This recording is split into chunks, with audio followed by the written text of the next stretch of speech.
నా మాట వినండి, అప్పుడు దేవుడు మీ మాట వింటాడు అని. దేవుడు మన మాట వినాలంటే మీకు సువార్తను ప్రకటించి మిమ్మల్ని ఆత్మీయంగా నడిపించే నాయకుడి మాట మీరు కూడా వినాలి. నాయకత్వం అనేది తనకు తానుగా తీసుకునేది నాయకత్వం కాదు. తనకు తానుగా నేనే రాజును అవ్వాలి, నేనే న్యాయాధిపతిని అవ్వాలి, నేనే అధికారిని అవ్వాలి, నాకు నేనుగా అవ్వాలనుకున్నది న్యాయమైంది కోరిక కాదు. అది దేవుని యొక్క సంకల్పంలో ఉంటుంది. ఈ యోతాము ఆ ప్రజలతో చెప్పి ఒక ఉపమానం చెప్తున్నాడు. చెట్లన్నీ కలుసుకుని ఒలీవ చెట్టు దగ్గరికి వెళ్ళి, ఓ ఒలీవ చెట్ట, నీవు మా మీద రాజుగా ఉండడానికి మేమందరం కూడా ఒక ఆలోచన చేసుకుని వచ్చాం కనుక నీవు వచ్చి మమ్మల్ని ఏలుబడి చేయాలని ఒలీవ చెట్టుతో అడిగినప్పుడు ఆ ఒలీవ చెట్టు చెప్పుతున్న జవాబు ఏంటంటే, దేవునిని మానవులను దేని వలన నరులు సన్మానించుదురో ఆనా తైలము నీయక మాని చెట్ల మీద రాజునై ఉండి ఇటు అటు ఊగుటకు నేను వచ్చేదనా అని వాటితో అని. ఒలీవ చెట్టు చెప్తున్నటువంటి గొప్ప సంగతి యోతాము మరి ఉపమానములో ఆ షేకేము ప్రజలకు అర్థమయ్యేటట్లుగా చెప్తున్నాడు. ఒలీవ మొక్కకున్న గుణగణాలు, ఒలీవ మొక్కకున్న బుద్ధి, ఒలీవ మొక్కకున్న ఆలోచన, ఒలీవ మొక్కకున్న దేవుని ఎడల భయము, ప్రేమ తెలియచేస్తూ ఆ మొక్క ఎలాగూ చెబుతుంది, దేవునిని మానవులను దేని వలన సన్మానిస్తారో ఆ నా తైలము ఇయ్యకోకుండా నేను మానేసి రాజుగా ఉండి ఇటు అటు తిరుగుతానా నేను? కనుక నేను అలాగ తిరగను. నేను దేవునిని మానవులను సంతోషపెట్టే తైలముగానే ఉంటాను. దేవుడు నాకు అటువంటి చక్కని ఆ స్థితి ఇచ్చాడు, ఘనత ఇచ్చాడు కనుక నేను దానిని కాపాడుకుంటానని ఒలీవ చెట్టు చెప్పింది.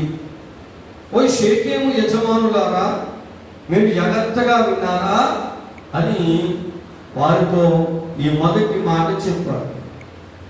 అప్పుడు చెట్లన్నీ కలిసి వచ్చి నువ్వు మమ్మల్ని ఏలుమని అంజూరపు చెట్టు దగ్గరికి వెళ్తే, అంజూరపు చెట్టు కూడా మంచి ఆలోచన కలిగి, మంచి తలంపు కలిగి, మంచి ఉద్దేశాన్ని కలిగి, దేవుని భయము కలిగి, మానవుల మీద ఉన్న ప్రేమ కలిగి అది కూడా ఒక జవాబు చెప్తుంది. జాగ్రత్తగా వినని చెప్తూ, నా మాధుర్యమును నా మంచి ఫలములను నేను ఇయ్యక మానుదునా?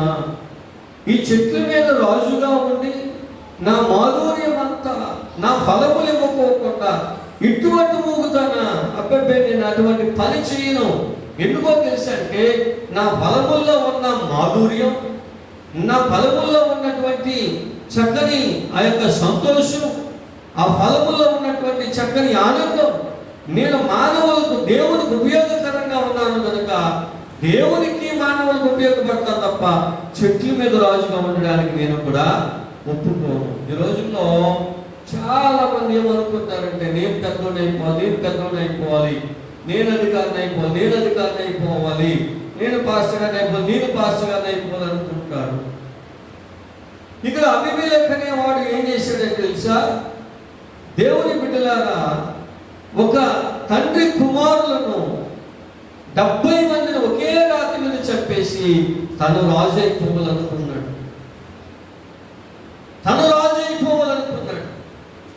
అందుకని 70 మంది పిల్లలు ఒకరు తప్పించుకున్నాడు, రక్షించబడ్డాడు. అతను కొద్ది పెద్దవాడైన తర్వాత వచ్చి తన రాజుగా అయిపోతాడని చెప్పి ఆ షేకేము ప్రజలతో మాట్లాడుతూ ఈ ఒలీవ మొక్క గురించి, అంజూరపు మొక్క గురించి తెలియజేశాడు. అంటే దాని భావం ఏంటో తెలుసా? ఒలీవ మొక్క లాంటి స్వభావం కలిగిన వ్యక్తి, అంజూరపు మొక్క లాంటి స్వభావం కలిగిన వ్యక్తి రాజుగా చేసుకున్నట్లయితే మీ రాజ్యము బాగుంటుంది, నెమ్మదిగా ఉంటుంది, ఆనందంగా ఉంటుంది, సంతోషంగా ఉంటుంది, ఆరోగ్యకరంగా ఉంటుంది. దేవుడు మీ మాట వింటాడు, దేవుడు మీరు అడిగిన అలా చేస్తాడని ఈ ఉపమానాలన్నీ చెప్తా ఉన్నాడు. ఆ తర్వాత ద్రాక్ష చెట్టు దగ్గరికి వెళ్ళి అడిగినప్పుడు, దేవునిని మానవులను సంతోషపెట్టు నా ద్రాక్షారసముని ఇక మాని చెట్ల మీద రాజునై ఉండి ఇటువంటి ఊగుడుకు నేను వచ్చేదనా అని ద్రాక్ష చెట్టు కూడా చెప్పింది. మూడో విషయం కూడా చెప్తున్నాడు. ద్రాక్ష చెట్టు దగ్గరికి వెళ్ళి అడిగితే, దేని వలన దేవునిని మానవులను నేను సంతోషపెడతానో ఆ నా రసం ఇవ్వకోకుండా చెట్ల మీద అటు ఇటు ఖాళీగా ఉండే రాజుగా ఉండడానికి నాకు ఇష్టము లేదు అని చెప్పింది. దేవుడి స్తోత్రం చెప్పండి. ఎందుకో తెలుసా అంటే, ఒలీవ చెట్టు తనకున్న మంచి గుణగణాలను గుర్తించగలిగింది, అలాగే అంజూరపు చెట్టు కూడా గుర్తించగలిగింది, అలాగే ద్రాక్ష చెట్టు కూడా గుర్తించగలిగింది. ఓ ప్రజలారా, మీరు కూడా అటువంటి స్వభావం కలిగిన నాయకుని ఎన్నుకోవాలి తప్ప ఒక రాతి మీద 70 మంది చెప్పేసినటువంటి నరహంతకుని ఎన్నుకున్నారు దేనికి? ఈ రాజ్యం ఎలాగుంటుంది? అతను కనుక మీరు చేసుకుంటే, రాజుగా న్యాయాధిపతిగా చేసుకుంటే, దేవుడి మీ మాట వినడు కనుక, దేవుడి మీ ప్రార్థన వినడు కనుక నా మాట వినండి. ఈ రోజు నా మాట వింటే, ఈ రోజు నా మాట ప్రకారం మీరు జాగ్రత్తగా ఆలోచించి చేసినట్లయితే, మీరు ప్రార్థన చేసినప్పుడు దేవుడి మీ మాట వింటాడు. నా మాట వింటే మీ మాట వింటాడు అని ఆ ప్రజలందరికీ యోతాము చెప్తా ఉన్నాడు. దేవుని స్తోత్రం. ఈ రాత్రి వేళ దేవుని సంగమా, నీవు కూడా దేవుని యొక్క మాట సేవకుల ద్వారా విని జాగ్రత్తగా ఉన్నట్లయితే నువ్వు దీవించబడతావు. అంతే తప్ప అభిమేలెకు లాంటి వచ్చి అనేకులను నాశనం చేస్తా ఉన్నాడు, సంఘాలను నాశనం చేస్తున్నాడు, విశ్వాసం నాశనం చేస్తున్నాడు. అటువంటి వాళ్ళ మాట విని మనం అటువంటి వాళ్ళ నాయకత్వంలో ఉంటే కనుక ఒక రోజున మనము మన కుటుంబాలు ఏమైపోతాం అంటే పతనము అయిపోతాం. కనుక దేవుని బిడ్డలారా, ఇక్కడ ఆలోచన చేస్తే ఈ చెట్లన్నీ కలిపి ముళ్ళ చెట్టు దగ్గరకు వచ్చినట్ట. ముళ్ళ చెట్టు దగ్గరికి రాగానే అది అంటుందంట, రండి త్వరగా నా నీడకు రండి, నా నీడను ఆశ్రయించండి, లేదా నాలో అగ్ని వచ్చి మిమ్మలను కాల్చివేస్తుంది అని చెప్తుందంట ముళ్ళ చెట్టు. అడగకుండానే నేను మిమ్మల్ని నాలో అగ్ని వచ్చి మిమ్మల్ని కాల్చేస్తాను. దుష్ట నాయకులు కూడా అంతే. మనము దేవుని బిడ్డలాగా మనం ఆలోచించుకోకుండా, ఎవరినైనా నాయకులుగా మనం ఆలోచన చేసుకోకుండా నిలబెట్టుకున్నట్లయితే చాలా నష్టపోతూ ఉంటాం. కనుక దేవుని బిడ్డలారా, దేవుడు నిలబెట్టిన సేవకుడు మాట విని, దేవుడు అభిషేకించిన సేవకుడు మాట ప్రకారం నడుచుకుంటే దేవుడు నీ ప్రార్థన విని, నీ ప్రార్థనకు గొప్ప జవాబైన ఇస్తాడు. గట్టిగా దేవుడికి స్తోత్రం చెప్పండి. హల్లెలూయా. కనుక ప్రభువునందు ప్రియులారా, నువ్వు ఎలా ఉన్నావు? నువ్వెలా ఆలోచిస్తున్నావు? అభిమేలెకులాగా గొప్ప కోరికలు కలిగి ఉండాలి, నేనే నాయకుడిని కోరుకోవాలంటే మొదట నిన్ను నడిపించే నాయకుడు మాట నీవు వినాలి. ఆ నాయకుడు ఏమై ఉండాలంటే ఒలీవ లాంటి, తైలము లాంటి అభిషేకం కలిగిన వాడుగా, అంజూరపు చెట్టు లాంటి మంచి ఫలమిచ్చువాడుగా, ద్రాక్ష రసము వలె మంచి మధురమైన వాడుగా, దేవునిని మానవులను మంచి మార్గంలో నడిపించగలిగే నాయకుడిగా ఉండగలిగిన వాడు దేవుని సంఘానికి నాయకుడిగా, సేవకుడిగా ఉన్నట్లయితే ఆ సంఘము నడిపించబడుతున్నప్పుడు ఆ సంఘము ప్రార్థన చేస్తే ఆ ప్రార్థన దేవుడు ఆలకించి ఆ సంఘానికి గొప్ప విడుదల ఆయన చేస్తాడు. దేవుని స్తోత్రం. ఆ సేవకుని యొక్క నాయకుని యొక్క లక్షణాలు ఎలా ఉంటాయంటే, దేవుని బిడ్డలారా, ఒలీవ తైలానికి ఉన్నటువంటి గొప్ప అభిషేకం, అంజూరపు ఆ పండ్లకు ఉన్నటువంటి గొప్ప, అనేకులకు స్వస్థతకు మూలకారణమైనటువంటి అంజూరపు పండ్లు లాంటి స్వభావమైనవి కనుక, అలాగే దేవుని సేవకుని మాటలు కూడా మధురముగా ఉంటాయి. మంచి నాయకుడు, మంచి సేవకుడు నడిపించగలిగితే సంఘం అంత మంచిగా ఉండాలి. అయితే ముళ్ళు లాంటి స్వభావం కలిగిన నాయకుడు కనుక సంఘానికి కాపరిగా ఉంటే సంఘం అంతా ఏమైపోతుందండి? నాశనము అయిపోతుంది. కనుక మీరు జాగ్రత్త అని చెప్పి వారికి విషయాలన్నీ చెప్పడం జరిగింది. దేవుడి స్తోత్రం చెప్పండి. హల్లెలూయా. కనుక దేవుడి బిడ్డలారా, అక్కడ మనం ఆలోచన చేస్తే 18 నా తండ్రి మీ నిమిత్తము తన ప్రాణం నిర్లక్ష్య పెట్టి యుద్ధము చేసి మిద్యానీయుల చేతులను మిమ్మల్ని విడిపించెను. అయితే మీరు నా తండ్రి కుటుంబం మీదకి లేచి ఒక రాత్రి మీద అతని కుమారులైన 70 మంది మనుషులను చంపి అతని పనికత్తే కుమారుడైన అబీమెలెకు మీ సహోదరుడైనందున షేకెము వారి మీద అతనికి రాజుగా నియమించి ఉన్నారు.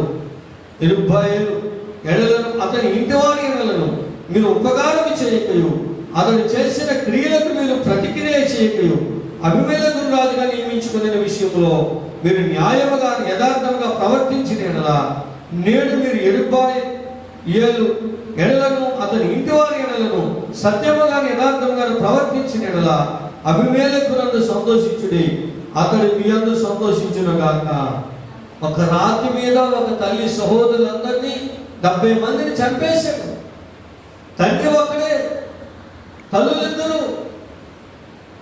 దేవుని బిడ్డలారా, ఆ పనికత్తె దగ్గరికి వెళ్ళినప్పుడు ఈ యొక్క అబీమెలెకు పుట్టాడు. పనికత్తె కుమారుణ్ణి మరి యజమానుడిగా రాజుగా చేసుకున్నాడు. ఎందుకో తెలుసంటే ఆ పనికత్తె సంబంధించిన ప్రజల వాళ్ళందరూ కూడా బంధువులందరూ.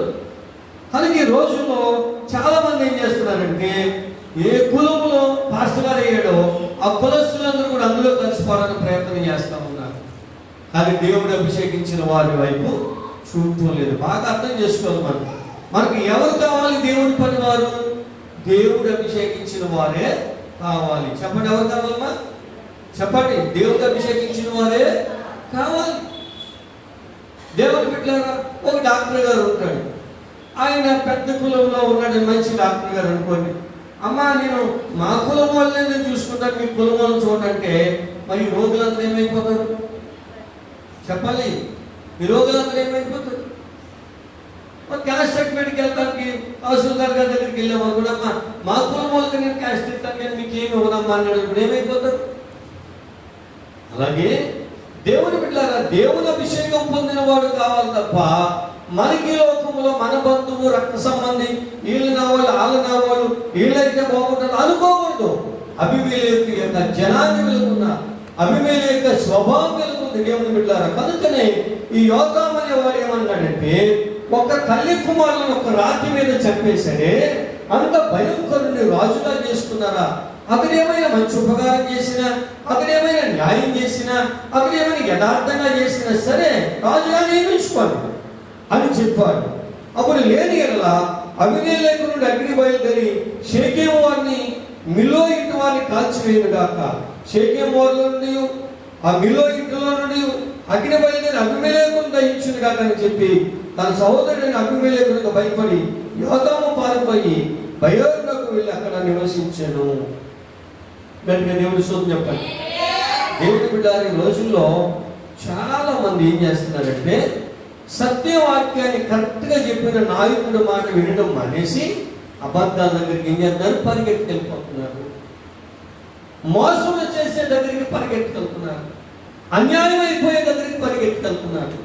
కనుక దేవుని సంగమా, నువ్వేం ఆలోచించాలంటే దేవుని అభిషేకం కలిగిన వాడు, దేవుడు ఆత్మఫలములతో నింపబడిన వాడు, ఆ తర్వాత దేవుని బిడ్డలారా దేవుని యొక్క కృపలో మంచి మధురమైనటువంటి వర్తమానాన్ని ప్రకటించగలిగేవాడు, ఈ చక్కని గుణాలు కలిగినటువంటి వాడు, దేవుని అభిషేకంతో వాడబడుతున్నటువంటి దేవుని పిలుపుతో కూడిన సేవకుని మనము ఒక ఆత్మీయ నాయకుడిగా ఏర్పాటు చేసుకున్నప్పుడు, ఆత్మీయ నాయకత్వంలో మనం నడిపించబడినప్పుడు మనకు యోతం అంటాడు, మీరు నా మాట వింటే, అమ్మా మీరు నా మాట వింటే దేవుడు మీ మాట కూడా వింటాడు. అంటే రాత్రి అర్థం ఏంటి తెలుసా?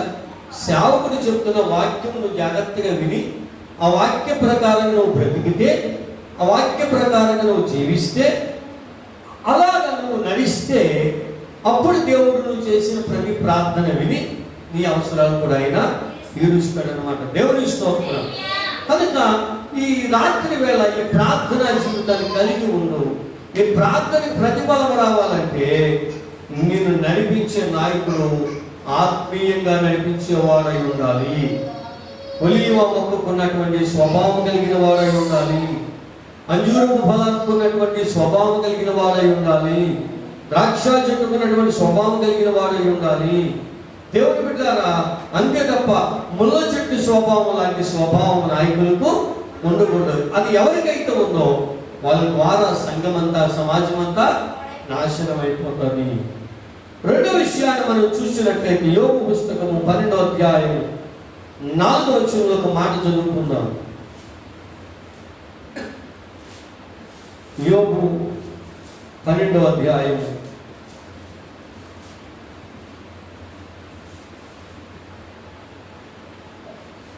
4వ వచనం. నా స్నేహితునికి అపహాస్యాస్పదముగా నుండవలసి వచ్చెను. నీతియు యథార్థతయు గలవాడు అపహాస్యాస్పదముగా నుండవలసి వచ్చెను. యోబు తనొక మాట ఇలాగ మాట్లాడుతూ ఉన్నాడు. ఏమంటున్నాడంటే, నేను నా స్నేహితులకి చాలా అపహాస్యంగా కనబడుతున్నాను.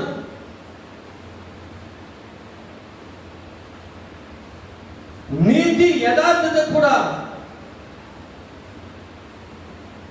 నీతి యథార్థత గలవాడు కూడా అపహాస్యాస్పదముగా ఉండవలసి వచ్చింది. దేవుని బిడ్డలమైన మనము నీతిని చూడలేకపోతున్నాం, యథార్థతను చూడలేకపోతున్నాం.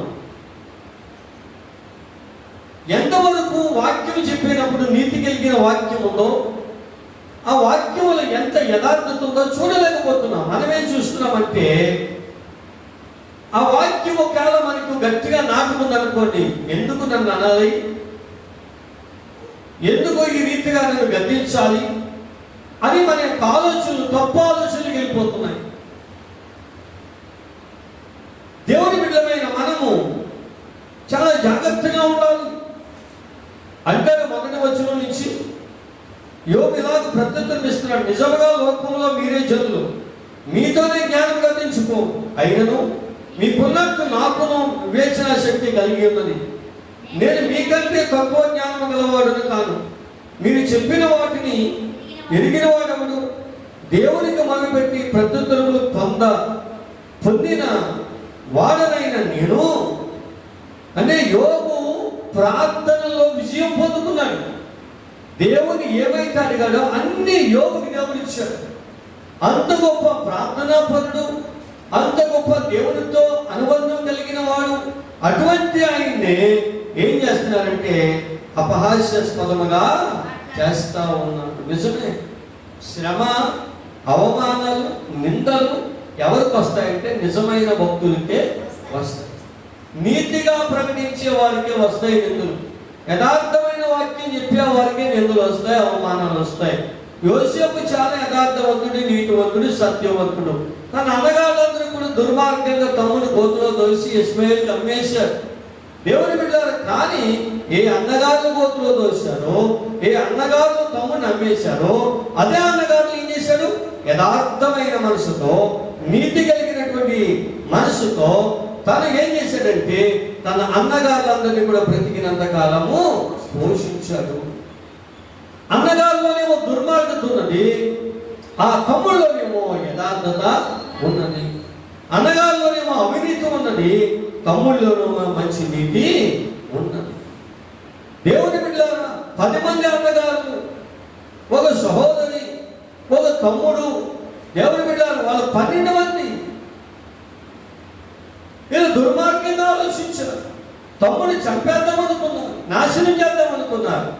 ఏ తమ్ముడిని నాశనం చేద్దాం అనుకున్నారో, ఏ తమ్ముడు కూలగొడదాం అనుకున్నారో, ఏ తమ్ముడు చంపేద్దాం అనుకున్నారో అదే తమ్ముడు వాళ్ళకు దిక్కయ్యాడు. మనమే నిజంగా ఎవరినైతే చేతులారా బాగుంటుకుంటామో, ఎవరినైతే తరుముతామో, ఎవరినైతే కాదనుకుంటామో, ఎవరినైతే మనం స్వీకరిస్తామో, ఒక్కో సందర్భంలో దేవుడు ఏం చేస్తాడంటే వారే మనకు గతయ్యేటట్లుగా చేస్తాడు.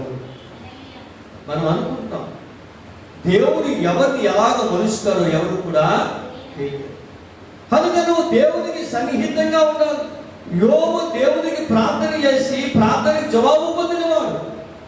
నీవు కూడా ఎలా ఉండాలంటే తన స్నేహితులు ఎంత అపాస్యంగా చూసినా, ఎంత యథాతథంగా చూసినా, ఎంత భయంకరంగా చూసినా, దేవుని బిడ్డలారా అంత భయంకరంగా యోబుని హింసించిన ఆ యోబు ఏం చేస్తున్నాడంటే దేవుని ఎడల యథార్థత కనుపరుస్తా ఉన్నాడు. గట్టిగా దేవుడికి స్తోత్రం చెప్పాలి.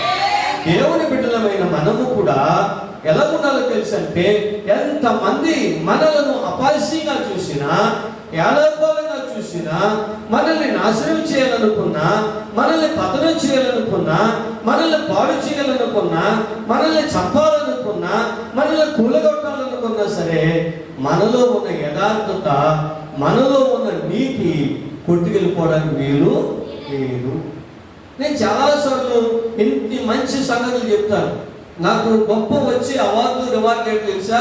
పాస్టర్ గారు ఇలాగ ఇంత గట్టిగా చెప్తాడేంటి, ఇంత ఖండితంగా చెప్తాడేంటి, ఇడిపోయిన కలిసి ఉండమంటాడేంటి, దెబ్బలాడుకోవద్దంటాడేంటి, దెబ్బలాడులతో మళ్ళీ కలిసి ఉండమంటాడేంటి, తప్పు చేస్తే వాళ్ళ దగ్గరికి వెళ్ళి క్షమాపణ కోరుకోమంటే నిజమే. మరి కోరుకోవాలి, దేవుని పెట్టవు కదా, నువ్వు దేవుని పెట్టవు కదా.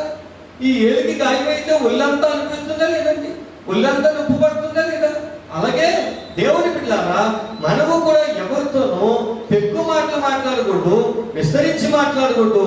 నీతిగా ఉండి మనం దేవుని విషయంలో యథార్థత కలిగి ఉండాలి. కనుక దేవుని సంగమా యోబు దేవుని దగ్గర ప్రార్థన చేసి చక్కని జవాబులు పొందుకున్నాడు. మొదట యోతాము దేవుని బిడ్డలారా ఆ దేవుని విషయంలో ఎంత నమ్మకంగా ఉన్నాడు. ఆ చెట్ల గురించి చెప్పాడు, తన మాట వింటే దేవుడు మీ మాట వింటానని చెప్పాడు. యోబు కూడా రెండో విషయంలో మాట్లాడితే, యోబు నా ప్రార్థన ఆలకించాడు దేవుడు అని చెప్తున్నాడు. మరి ఈ రోజు నువ్వు చెప్పగలవా మాట? దేవుడు నా ప్రార్థన ఆలకిస్తున్నాడని చెప్పగలవా? అలాగే చెప్పగలిగే విశ్వాసిగా నువ్వు ఉండాలి. అలాగే చెప్పగలిగే బిడ్డగా నువ్వు ఎదగగలిగినప్పుడే దేవుడి నీ జీవితంలో అద్భుతాలు చేస్తాడు. గట్టిగా దేవుడికి స్తోత్రం. హల్లెలూయా. కీర్తన 35వ కీర్తనలో మనం ఆలోచన చేస్తే, దేవుని బిడ్డలారా 35వ కీర్తనలో 13వ చరణం చదువుతున్నాను, జాగ్రత్తగా వినండి. వారు వ్యాధితో ఉన్నప్పుడు గోనె పట్ట కట్టుకుంటేని, ఉపవాసము చేత నా ప్రాణం ఆయాసపరుచుకుంటేని, అయినను నా ప్రార్థన నా ఎదలోనికే తిరిగి వచ్చి ఉన్నది. దేవుని బిడ్డలారా కొంతమంది ప్రజలు చాలా బలహీనతతో ఉన్నప్పుడు గోనె పట్ట కట్టుకుని దావీదు ప్రార్థన చేస్తే ఆ ప్రార్థన తిరిగి వచ్చేసిందంట. ఎందుకు తిరిగి వచ్చింది? ఆ ప్రజలు బుద్ధి మారడం లేదు, అబద్ధాల వైపు ఉన్నారనుకోండి, దేవుని మాట వింటలేదనుకోండి, విశ్వాసంలో పడిపోయారు అనుకోండి, దేవుని సేవకుడు గౌరవించలేదనుకోండి, మీ కొరకు నేను ఎంత ప్రార్థన చేసినా ప్రార్థన మళ్ళా వెనక్కే వచ్చేస్తుంది. అమ్మా ప్రార్థన ఏమవుతుంది? వెనక్కి వచ్చేస్తుంది. ఆ ప్రార్థన వెనక్కి రాకుండా ఉండాలంటే, ఆ ప్రార్థన దేవుని దగ్గరికి వెళ్ళాలంటే నువ్వు నీతిగా యథార్థమైన జీవితం జీవించాలి. అప్పుడే నీ జీవితంలో దేవుడు అద్భుత కార్యాలు చేస్తాడు. నువ్వు దేవుని మాట ఎప్పుడైతే వినవో, దేవునికి వ్యతిరేకంగా ఎప్పుడైతే జీవిస్తావో, దేవుని విషయంలో నువ్వు ముందుకు రాకుండా లోక విషయంలో దౌర్భాగ్యంగా ఉంటావో దేవుని బిడ్డలారా, అప్పుడు సేవకుడు ప్రార్థన చేసిన దేవుడు ప్రార్థన. వాళ్ళందరూ వ్యాధితో ఉన్నప్పుడు అంటండి గోనె పట్ట కట్టుకుని దావీదు గారు ఉపవాసం ప్రార్థన చేసేవాడు. వాళ్ళందరూ కూడా ప్రార్థన చేసేవాడట. 12లో చెప్తారు, మేలునకు ప్రతిగా నాకు కీడు చేయించున్నారు, నేను దిక్కులేని వాడని నేను ఎరగని సంగతులు నాకు చెప్తున్నారు. అటువంటి ప్రజల కొరకు గోనె పట్ట కట్టుకున్న ఉపవాసం ప్రార్థన చేస్తే ప్రార్థన వెనక్కి వచ్చేస్తుంది. కారణం వాళ్ళ బుద్ధి మార్గం లేదు. మీరున్నారని మీ కొరకు ప్రార్థన చేయమని చేస్తున్నానండి, నా ప్రార్థన దేవుడు వింటలేదు. చాలా మంది ఏమనుకుంటారంటే దేవుని సేవకుడు ప్రార్థన వింటాలేదేంటి అనుకుంటారు. కారణం ఏదో తెలుసా? నేను ఎవరి నిమిత్తం ప్రార్థన చేశాను, వారు బుద్ధి మారలేదు కనుక దేవుడు ఆ ప్రార్థన తోసేస్తున్నాడు. వాళ్ళు బుద్ధి మారిన రోజున, వాళ్ళు నమ్మకంగా ఉన్న రోజున, వాళ్ళు యథార్థంగా ఉన్న రోజున దేవుడు వెంటనే ప్రార్థన ఆలకించి వెంటనే జవాబు ఇస్తాడు. వెంటనే ఇస్తాడు. మీకు అర్థమయ్యేలా ఒక మాట చెప్తాను. ఒక దొంగడు దొంగతనం చేస్తున్నాడు, వాడిని విడిపించుకొస్తున్నాం. అది 2-3 సార్లు అయిపోయింది. తర్వాత వెళ్తే అంటాడు ఎస్ఐ గారు, ఇంక విడిపించానండి నేను. ఎన్నిసార్లు తీసుకెళ్తారు? వాడు మీ మాట వింటలేదు, నా మాట వింటలేదు. కనుక ఈసారి మీ మాట నేను విన్నాం. ఎందుకని? మీరు 5 సార్లు వినిపించారు, 6వ సార్లు కూడా వచ్చాడు. వీడు బుద్ధి మారపోలేదు కానీ కనుక నేను ఇక్కడే వచ్చేస్తాను, మీ మాట వినలేకపోండి అంటాడు. కానీ ఎవరు తప్పు? విడిపించడానికి వెళ్ళింది నాదే తప్పు. విడిపించబడిన తర్వాత ఇంటికి వచ్చినట్టే తప్పు. మాట్లాడండి, ఎవరు తప్పు? విడిపించకూడదా, దొంగకూడదా? మాట్లాడండి. విడిపించి పంపించింది ఎస్ఐ కదా, విడిపించడానికి వెళ్ళిన పాస్టర్ కదా, లేకపోతే దొంగకూడదా? తప్పు ఎవరిది? ఎస్ఐ గారు పంపించనన్నాడు. ఎందుకు పంపించనన్నాడు? ఇప్పుడు 5 సార్లు పంపించాడు, 6వ సార్లు పంపించనన్నాడు. ఎందుకని? 5 సార్లు తీసుకొచ్చిన మళ్ళా దొంగతనం చేస్తానే అది బుద్ధి మారదు కనుక ఈయన కొంతకాలం ఉంటే మారుతుందేమండి, నువ్వు చేద్దాము. విశ్వాసం కూడా అంతేనండి. సేవకుడు మాట వినకపోతే, సేవకుడు మాట లోపడకపోతే ఎంత ప్రార్థన చేసినా సేవకుడు ప్రార్థన వాళ్ళకి వచ్చేస్తుంది. జ్ఞాపకం చేసుకోండి. అందుకే హిజ్కియాతో ప్రభు అంటాడు, ఈ ప్రజల కొరకు నువ్వు ప్రార్థన చేయకు, నువ్వు చేసిన నీ ప్రార్థన నేను. ఎందుకో తెలుసా? వీళ్ళు మార్పు లేని వాళ్ళు, మారు మనసు లేని వాళ్ళు, దుష్టత్వంలో మగ్గిపోలేదు. వీళ్ళకి లోకము కావాలి, ఇల్లు కావాలి, ప్రాణాపాయ స్థితి వచ్చిన నీరు కావాలి, ఏదైనా మంచి చెట్లు కావాలంటే లోకం కావాలి.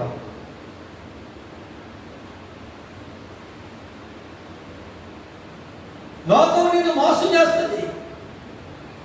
లోకాన్ని నమ్మకు నువ్వు. చాలా మంది ఏమవుతారు, దేవుని నమ్ముకుని ఎక్కువ లోకాన్ని నమ్ముతున్నారు. మరి అటువంటి వారు ప్రార్థన చేస్తే దేవుడు ఎలాగింటాడు? కనుక దావీదు అంటాడు, వారు కొరకు నేను ఉపవాసం నుండి గోధుమ పట్టు కట్టుకుని ప్రార్థన చేస్తే నా ప్రార్థన మళ్ళా నా దగ్గరికి. కారణం వారు చేసే దుర్మార్గత. ఈ రాత్రి వేళ మీ కొరకు నేను ప్రార్థన చేస్తే పని చేయలేదు అనుకోండి, మీలో పొరపాట్లు ఏమి ఉన్నాయి గమనించండి. ఈ రాత్రి మీరు చాలా ధన్యులు. ఎందుకో తెలుసా? ఒక సత్యాన్ని నేర్చుకుంటానికి వచ్చారు. మిగిలిన వాళ్ళకి తెలియని సంగతులు. వాళ్ళు ఇళ్ళగా ఉన్నారు, ఎవరు తెలుస్తారు వాళ్ళకి? కనుక ప్రార్థన వెనక్కి వచ్చింది, ఫలించడం లేదు, జరుగుతలేదు. కారణం ఏంటంటే నీలో ఏదో పొరపాటు ఉన్నది. ఆ పొరపాటు విడిచిపెట్టుకో. సమాజంలో, సంఘంలో ఉంది, దాని తప్పును ఒప్పుకో, నిర్భయముగా ఒప్పుకో. నిర్భయముగా ఎప్పుడైతే ఒప్పుకున్నావో నిశ్చయముగా దేవుడిని ప్రార్థన.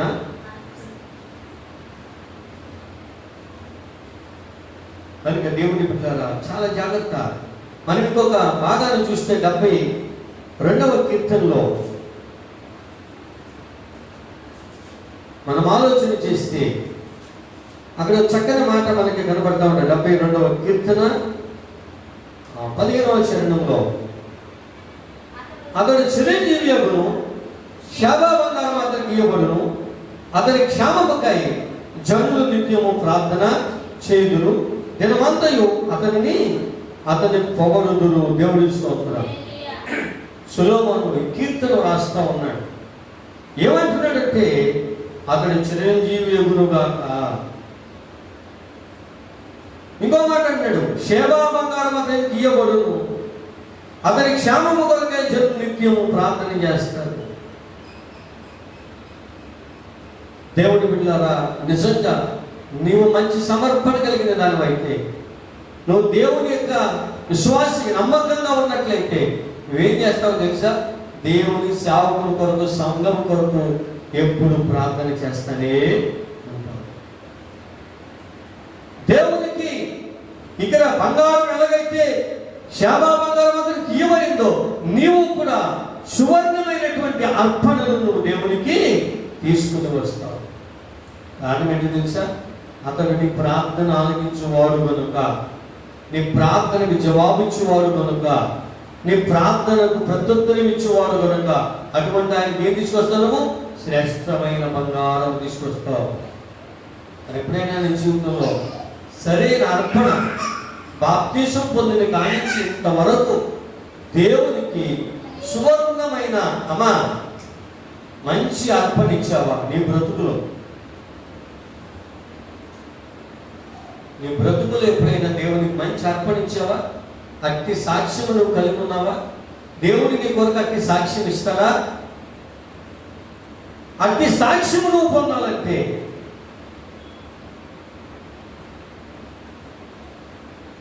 అట్టి సాక్ష్యం నువ్వు ధరించుకోవాలంటే దేవునిలో నమ్మకంగా ఉండాలి,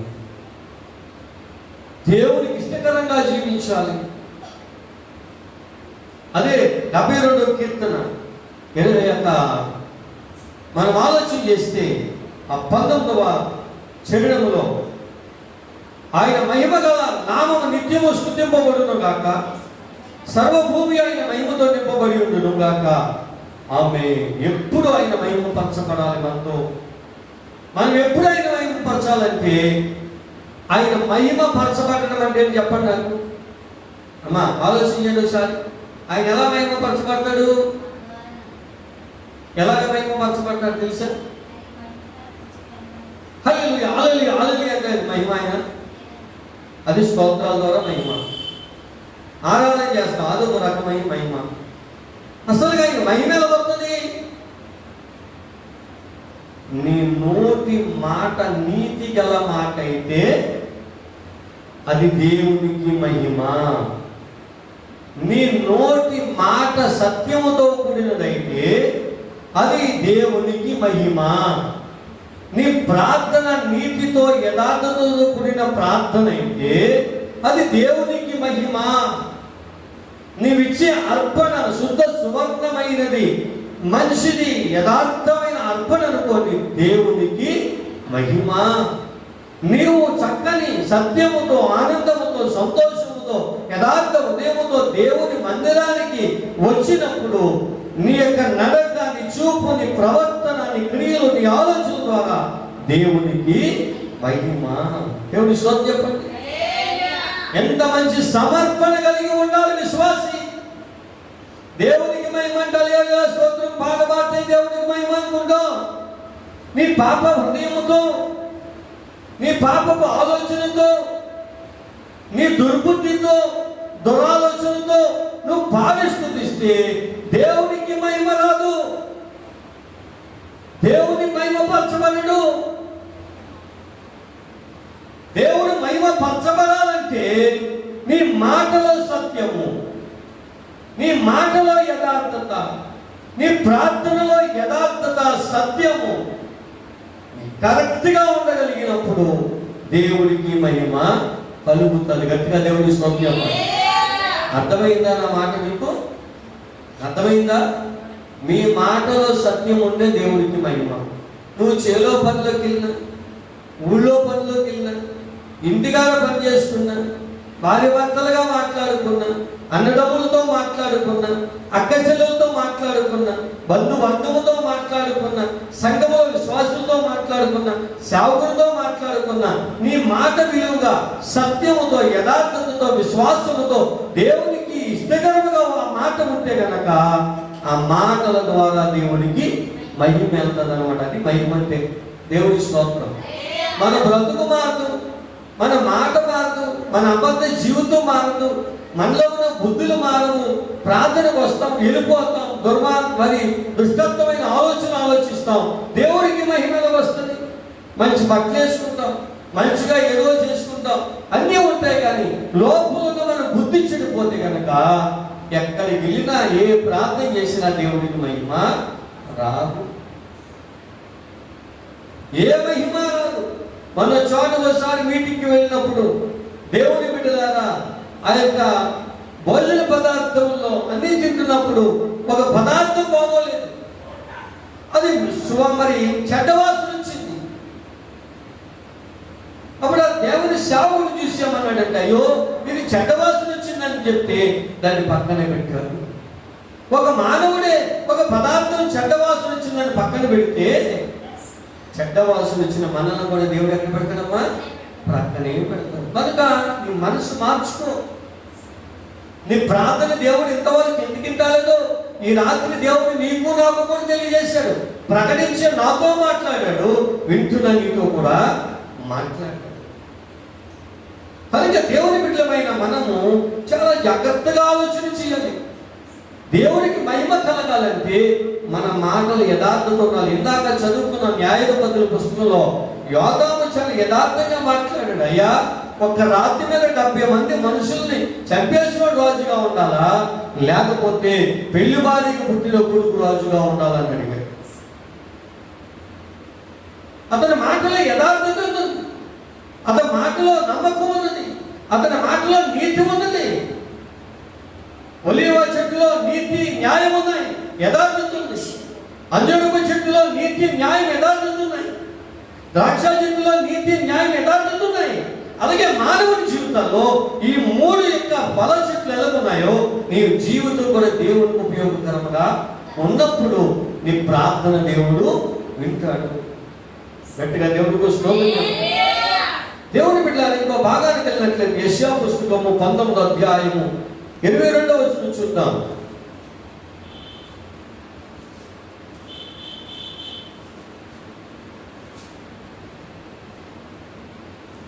యెహోవా వారిని కొట్టును, స్వస్థపరచవలన ఐగుప్తీయులను కొట్టును. వారు యెహోవా వైపు తిరుగగా ఆయన వారి ప్రార్థన అంగీకరించి వారిని స్వస్థపరచును. యెషయా ప్రవక్తలో దేవుడు మాట్లాడిపిస్తూ ఉన్నాడు మనతో. ఎవరైతే దేవుని వైపు తిరుగుతారో, ఎవరైతే దేవుని వైపు నిలబడతారో, ఎవరైతే దేవుని పక్షాన ఉంటారో వారి ప్రార్థనే దేవుడు వింటాడట. ఈరోజు నీ ప్రార్థనకి ఎంత ప్రార్థన చేసినా ఎందుకు జవాబు రావడం లేదంటే నువ్వు దేవుని పక్షంగా తిరగలేదేమో. నమ్ముకున్నానని నలుగురికి చెప్తున్నా తప్ప 4 మాటలు ప్రభుతో కూడా న్యాయంగా మాట్లాడలేకపోతున్నావేమో. నీ ప్రార్థనా జీవితం యథార్థంగా ఉంటేనే, నీ బ్రతుకులో యథార్థంగా ఉంటేనే, నీతి కలిగి ఉంటేనే, విశ్వాసం కలిగి ఉంటేనే నీ ప్రార్థనకు దేవుడు జవాబు ఇస్తాడు. లేకపోతే ప్రార్థనకు జవాబు ఎన్ని ఆలయాలకు వెళ్ళినా, ఎన్ని ప్రార్థనలు చేసినా, నేనంతా ఉపవాసం ఉన్నా నీ బ్రతుకు మారకపోతే, నీ బ్రతుకు మార్చుకోకపోతే నీ ప్రార్థనకు దేవుడు జవాబు ఇవ్వడు. మనకి రాత్రి ఏం చేయాలి? మన బ్రతుకు మార్చుకోవాలి. చెప్పండి, ఏం చేయాలి? ఒక మాట చెప్తాను. మన యూట్యూబ్లో ఒక సన్నివేశం చూశాను. ఒక బోట్ మీద షికారికి 2 ఆడపిల్లలు వెళ్తూ ఉన్నారు. సముద్రంలో వెళ్తున్నప్పుడు దాంట్లో కుక్క ఉంది. ఆ కుక్క ఏం చేసిందంటే అమాంతంగా ఆ నీటిలో పడిపోయింది. నీటిలో పడిపోతున్నప్పుడు ఒక సొరసేప ఏం చేసిందంటే దాన్ని పట్టుకుని తినేయడానికి బాగా స్పీడ్గా వచ్చేస్తుంది.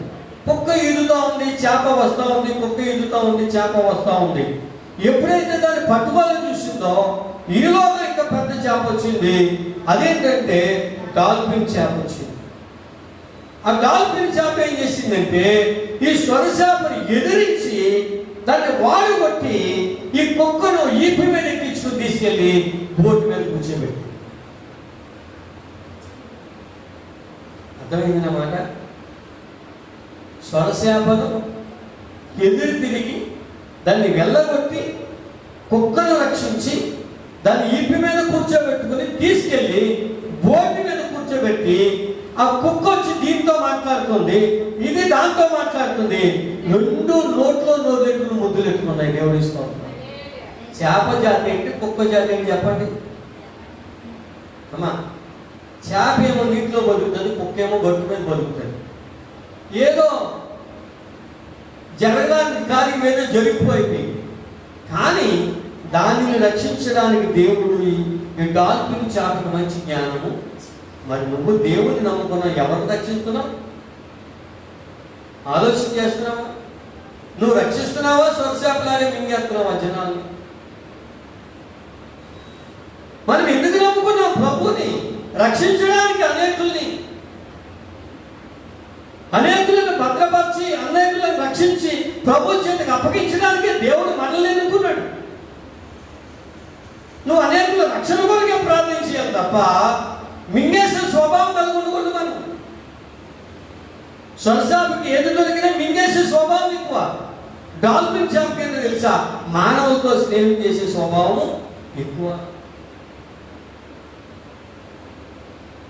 తన జీవితం ఎంత అడుగులో ఉన్నా సరే అందరికీ కనపడుతుంది. ఎందుకో తెలుసా? అంత తేట తెల్లగా ఉన్న నీళ్ళలో ఉంటుంది. అది దేవుని స్తోత్రం. 200 అడుగులు లోతున్నా డాల్ఫిన్ చేప కనపడుతుంది. ఇంకా ఎక్కువ లోతున్నా సరే కనపడుతుంది. ఎందుకో తెలుసా? ఆ నీరు అంత తెల్లగా ఉంటాయి, గాజు నీరుగా ఉంటుంది. గాజు సీసాలో నీళ్ళు వేసి దాంట్లో ఏదైనా పదార్థం వేసామనుకోండి, ఏదన్నా ఒక వస్తువు వేసామనుకోండి, అలా కనబడుతుందో అలాగే డాల్ఫిన్ చేప కూడా. మళ్ళీ సముద్రంలో సొరచేప కనపడదు, మనకి కనమ చేపలు కనపడవు. అన్ని నీళ్ళు ఉంటాయి కదా, కానీ మురుగు నీళ్ళు. అది స్వచ్ఛమైన నీళ్ళు ఉంటుంది. నీవు కూడా జీవజలమైనటువంటి నీటి మొక్క ఏదో ఉండాలి. నువ్వు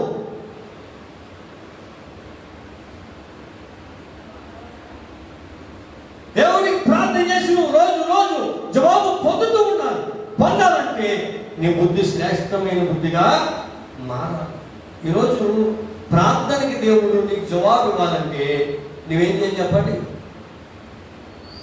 మంచి యథార్థమైన జీవితం కలిగి దేవుని దగ్గర సమర్పణ కలిగి ఉండాలి. నేను గొప్ప వాళ్ళం అయిపోదామని అనిపించుకుంటాను. ముళ్ళ చెట్టు లాంటి స్వభావం ఉండకూడదు. మనకి ముళ్ళ చెట్టు అందరికీ ప్రమాదమే.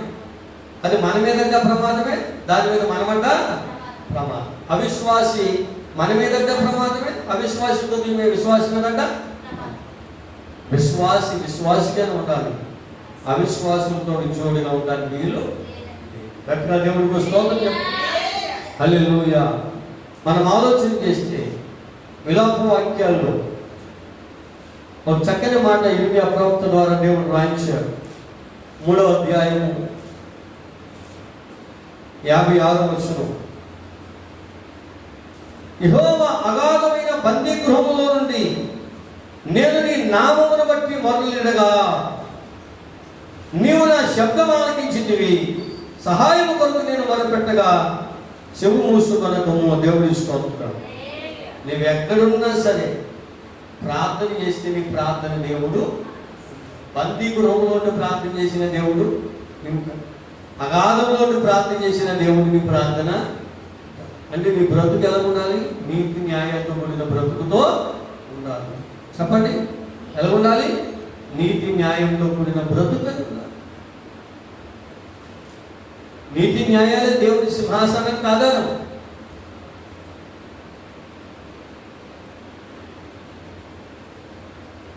ఆ ఆధారాలుగా మనం ఉండాలి. నీతిని మనం సమాజంలో నిలబెట్టాలి. ఆ నీతిని లోకమందరూ చూడాలి. ఆ నీతి ఎవరైనా తెలుసుకోవాలంటే ఈయన ప్రభు అయిన యేసు అని తెలుసుకోవాలి. దేవుడి స్తోత్రం. ఎలా తెలుసుకుంటే తెలుసా? నువ్వు నీతి మంత్రాలుగా ఉన్నావు అనుకో, సమాజం నుంచి ఎంత నీతిగా ఉండడం కదా కానివాడు అని అడిగారు అనుకోండి, పక్కన ఎవరు అంటారనమాట, యేసు ప్రభువే కారణం, మనకు యేసు ప్రభు అంత నీతిమంతుడు అనమాట. అప్పుడు ఎవరికి మహిమ? దేవుడికే మహిమ. చెప్పండి, ఎవరికి మహిమ? దేవుడికే మహిమ. మీ పిల్లలు బాగా చదువుతున్నారండి, ఫస్ట్ మార్క్ వచ్చిందండి, గవర్నమెంట్ స్కాలర్షిప్ ఇస్తుందండి, ఒక పెద్ద మీటింగ్ పెట్టింది, తల్లిదండ్రులకి కాకేసింది, ఆ కుర్రుడికి ప్రధానమంత్రితో స్కాలర్షిప్ ఇస్తున్నారండి, తల్లిదండ్రులకు గౌరవం కదా. అలాగే మీరు కూడా దేవుడికి మహిమ తెచ్చే విశ్వాసులుగా ఉండగలిగినప్పుడే మన ప్రార్థనకి జవాబు వస్తుంది.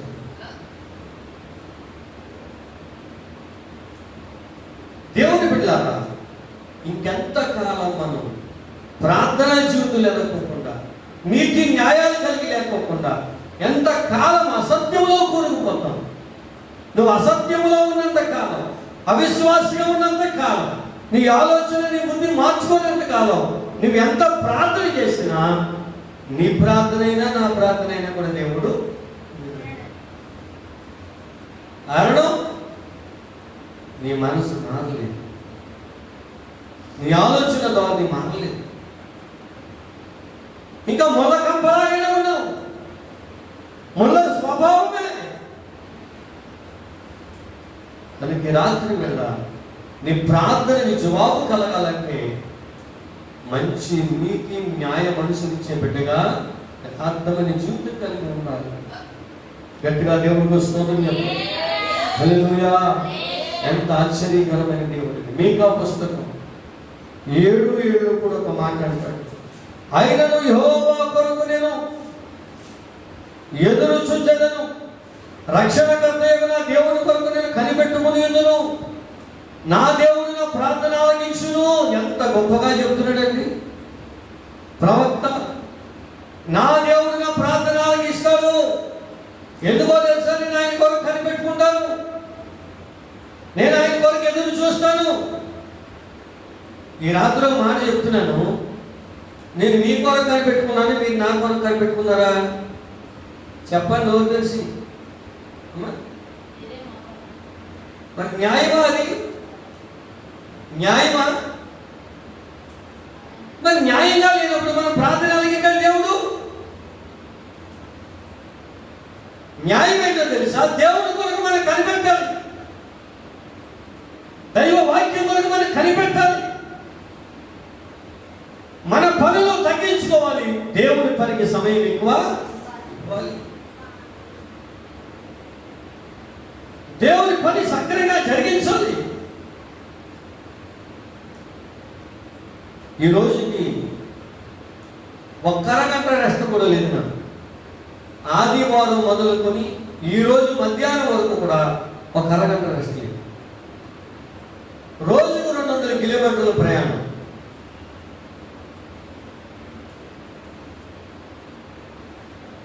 దేవుని బిడ్డలారా, ఈ రాత్రి ప్రార్థన.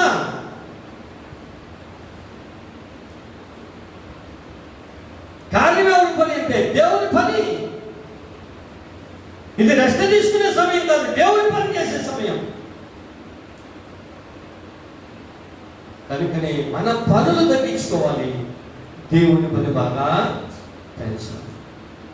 అందుకే అంటే దేవుని బిడ్డ 2వ వచనంలో, భక్తుడు దేశంలో లేకపోయాను, జనులలో యథార్థపరుడు ఒకడును లేడు, అందరూ ప్రాణహాని చేయటకై పొంచి ఉండువారే. ప్రతి మనుషుడును కిరాతుడై తన సహోదరుని కొరకు వలలకు ప్రతి సహోదరుడు ఆ సహోదరుని పాడు చేసే వాళ్ళగానే ఉన్నారు, వాళ్ళు బుద్ధులు పాడు చేసుకునే ఉన్నారు. నేను మొన్న ఆదివారం చెప్పానమ్మా, బుధవారం పెద్దలాడే వచ్చేది, మీకన్నా నేను చాలా మంచిగా ఉన్నాను. అయినా మాట లేదు. దేవుని బిడ్డలారా, దేవుని మాటని వినాలి. ఎందుకు దేవుని సేవకుడు మిమ్మల్ని బ్రతలాడి 2 చేతులు నమస్కరించి ఏ ప్రార్థన కూడా మానకమ్మా, యథార్థమైన జీవితం, సత్యంతో కూడిన జీవితం, నీతితో కూడిన జీవితం, మంచి విశ్వాసం, దేవుని నమ్మకం కలిగి ఎందుకు ఉండమని చెప్పాడు? నీ ప్రార్థన దేవుడు ఆలకించి నీకు జవాబిచ్చి ఆయన నిత్య జీవానికి ఇవ్వాలని. నువ్వు నమ్ముకున్నావు, నిత్య జీవం లేకపోతే ఎందుకు నమ్ముకుని సుఖం? నేను ప్రకటిస్తున్నాను, నాకు నిత్య జీవం లేకపోతే నేను ప్రకటించే సుఖమేంటి? ఈ రోజుల్లో చాలా మంది దేవుని బిడ్డలారా, అబద్ధమైనటువంటి సేవకులు ఏం చేస్తారంటే సత్యమును మానేసి అసత్యాన్ని ప్రకటిస్తూ ఉన్నారు. చాలా మందికి ప్రేమ లేదు, ఐక్యత లేదు, ప్రేమ లేని జీవితం అయిపోయింది. నేనంటాను దేవుని బిడ్డలారా, ఈ పరిశుద్ధ గ్రంథము పట్టుకుని ఎవరైతే ప్రకటిస్తున్నారో అందరూ ప్రేమ ఐక్యతలు కలిగి ఉండాలి, ప్రేమించగలరు. నేను చాలా మందితో కలిసి ఉండడానికి చాలా పరిగెడతాను. వాళ్ళు చాలా మందిలో వ్యతిరేక బుద్ధులు కనబడతా ఉంటాయి.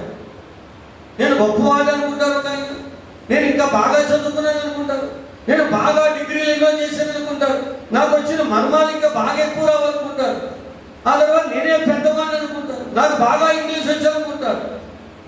వాళ్ళ బుద్ధులన్నీ దేవుడు చూస్తా ఉన్నారు. కానీ నేనైతే ప్రేమతో కలిసి ఉండడాలనుకున్నాను. దేవుడి స్తోత్రం. మరి నేను ఒడిశా నుంచి ఒక దైవజనుడు సునీల్ అని ఆయన వాట్సాప్లో ఆ ప్రైజ్ లార్డ్ పాస్టర్ అని పెట్టాడు. ఎవరో నాకు బాగా తెలిసేమో, తెలుగు వచ్చేమో అనుకుని నేను తీరా నెంబర్ని తీసుకుని ఫోన్ చేశాను. అయ్యా, నాకు ఇంగ్లీషు హిందీ తప్ప నాకు తెలుగు రాదండి. నాకు తెలుగు తప్ప ఇంకేం రాదన్నా. నేను ఇద్దరికి మాట్లాడగలిగితే మనోడికి తెలుగు రాదు, నాకు ఇంగ్లీష్ హిందీ నాకు వచ్చి 4 మాటలు ఇంగ్లీష్లో మాట్లాడాను. మెసేజ్ పెట్టాను, వెరీ నైస్ మెసేజ్ అని పెట్టాడు. బాగా తెలుగు వచ్చేమో అనుకున్నాను. హీరో మాట్లాడిన తర్వాత ఇది అవ్వలేదు. తర్వాత నాకు వచ్చిన 4 ఇంగ్లీష్ మాటలు మాట్లాడాను. ఆ తమ్ముడు కూడా మాట్లాడాడు. నైస్ బ్రదర్, మంచి వెరీ గుడ్ పర్సన్ అని చెప్పి నేను మీ కొరకు ప్రార్థన చేస్తాను, నేను కూడా మీ కొరకు ప్రార్థన చేస్తాను. ఇద్దరికి ఫ్రెండ్షిప్ అయిపోయింది. దేవుడి స్తోత్రం. భాస్కర్ గారు ఏమైంది? ఫ్రెండ్షిప్. తన దర్శనం నాకు అర్థమైంది, నా దర్శనం అతనికి అర్థమైంది. అది దేవుని కృప. అతడు చాలా అభయంకరమైనటువంటి ప్రదేశంలో సేవ చేస్తున్నాడు. నేను యోగ్యమైన స్థలంలో పరిచర్య చేస్తాను. నేనంటాను, దేవుని బిడ్డ, నీ ప్రార్థన దేవుడు వినాలంటే అది నీ బుద్ధి మీద ఆధారపడి ఉన్నది. జ్ఞాపకం చేసుకో. ముళ్ళు స్వభావం లాంటి బుద్ధి మనకు ఉండడానికి వీలు. చెట్టుకి ఎన్ని ముళ్ళు ఉంటాయండి? లెక్కట్టగలరా? ఒక తుమ్మ చెట్టుకి ఎన్ని ముళ్ళు ఉంటాయి లెక్కట్టగలరా? అంటే మన బుద్ధికి కూడా అన్ని ముళ్ళు ఉంటాయి అన్నమాట. లెక్క పెట్టలేదా? కానీ దేవుడు ఏం చేశాడంటే ఆ తుమ్మ చెట్టుని నరికి ముళ్ళన్నీ చెక్కించి ఆ రంగులన్నీ వినిపించేసి దాని యొక్క తోలంతా తీయించేసి తెల్లగా శుభ్రంగా తీసి దాన్ని ఒక చక్కని కర్రగా తయారు చేయించి దానికి శుద్ధ సువర్ణమైన బంగారపు రేపు కొద్దిగా దేవుడిస్తాం. ప్రభువు నమ్ముకోక ముందు ముళ్ళ చెట్టుమే. ప్రభువు నమ్ముకున్న తర్వాత పాపపు చర్మం అంతా, పాపపు చిముతు, పాపపు మురికంతా కూడా కడిగివేసి స్వర్ణంగా చెక్కి మనల్ని దేవుని వాక్యముతో మనల్ని పూశాడు. ఎక్కడ మాట్లాడినా, ఎక్కడ నిలబడినా, ఏ దేశానికి వెళ్ళినా, ఏ ప్రాంతానికి వెళ్ళినా ప్రభువుకు మహిమకరంగానే నిలబడతావు తప్ప ఇంకోలాగా కనపడతావు నువ్వు. దేవుడి స్తోత్రం చెప్పండి. దీనికి చెక్కారండి. ఎక్కడ పెరిగిందో చెప్పి ఎక్కడ నాటారో మనకి అసలు 10 వాడు చేశాడు. కానీ ఏ రూపంలో కనపడుతుంది? ఏ చెక్క అని చెప్తాడు? చెక్క. ఇది ఒక ఫుల్ఫిల్గా కనపడుతుంది. దేవుని పిల్లారా, కనుక నువ్వు కూడా కనపడాలి దేవునికి. మత్తయి సువార్త 23వ అధ్యాయం 14వ వచనంలో ఒక మాట చూద్దాం. మత్తయి సువార్త 23వ అధ్యాయం 14వ వచనంలో ఒక మాట ఉంటుంది, చక్కని మాట.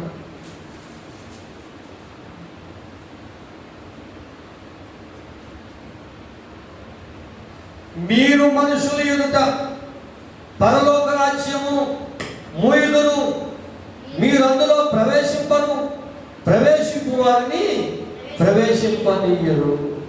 ప్రార్థనకు వచ్చిన వాళ్ళని రానవరు, ప్రార్థన చేసిన వాళ్ళని చేయరు. వాళ్ళు రారు, వచ్చేవాళ్ళని రాను. వాళ్ళు చేయరు, చేసేవాళ్ళని చేయరు. అందుకనే దేవుడు వారితో ఒక చక్కని మాట మాట్లాడు. అయ్యో వేషధారులైన శాస్త్రులారా, పరిచయులారా, వేషధారులు ప్రభు నమ్ముకున్న వేషమేస్తాడు తప్ప నిజంగా ప్రేమ ప్రార్థనా జీవితం ఉంటుంది. నమ్ముకున్నామని చెప్తారు, నమ్ముకున్నామని చెప్తారు. ఎందుకు నమ్ముకున్నా చెప్పండి? ఎందుకు నమ్ముకున్నావు? ప్రభువుని ఎందుకు నమ్ముకున్నావు? గట్టిగా నమ్ముకున్నావా? పరలోక రాజ్యానికి వెళ్ళాలని నమ్ముకున్నావా? ఒక ఫలం ఇచ్చే చెట్టు, సపోటా చెట్టు ఉందండి. ఎందుకు వేసుకున్నావమ్మా? చెప్పాలి. సపోటా చెట్టు ఎందుకు వేసుకున్నావు? సపోటా కాయలు కాస్తుందని. కాస్తే ఎవరు తిన్నారు? వేసుకున్న వాళ్ళే తింటారు. వాళ్ళు కొద్దిగా మంచి ప్రేమ ఉంటే పక్కన కూడా పెడతారు. సీతాఫలం చెట్టు వేసుకున్నాను, ఏం కాస్తుందని? సీతాఫలాలు కాస్తాను. మామిడి చెట్టు వేసుకున్నాను, ఏ కాయ కాస్తుందని? మరి మనల్ని కూడా పరలోకం నుంచి భూమి మీద నాటాడు, 4 మొక్కలుగా నాటాడు. ఏ కాయ కాద్దామని? దేవుని పిల్లలని కాయలు కాస్తాను. కాయవే చెట్ట కమ్మని కాయలు, పండవే చెట్ట తీయని ఫలములు. అపవాది వెంటలో పడదు, నీ చెట్టంతా పాడు చేసేస్తాడు, నీ చెట్టంతా పాడు చేస్తాడు. ఫలభరితమైన చెట్టుగా ఉన్నటువంటి చెట్టు ఏం చేస్తాడు? పాడు చేసేస్తాడు. అందుకే నువ్వు అపవాదికంలో పడకూడదు. అపవాది లాంటి స్వభావం కలిగిన మనుషులతో తిరగకూడదు. నువ్వు ఎవరైనా ప్రార్థన జీవితానికి వెనకబడ్డారా, మందిరానికి వెనకబడ్డారా, పరిచయానికి వెనకబడ్డారా, దేవుడికి ఇవ్వడానికి వెనకబడ్డారా, అటువంటి నువ్వు దూరంగా ఉండాలంటే వాక్యం చెప్తున్నమాట.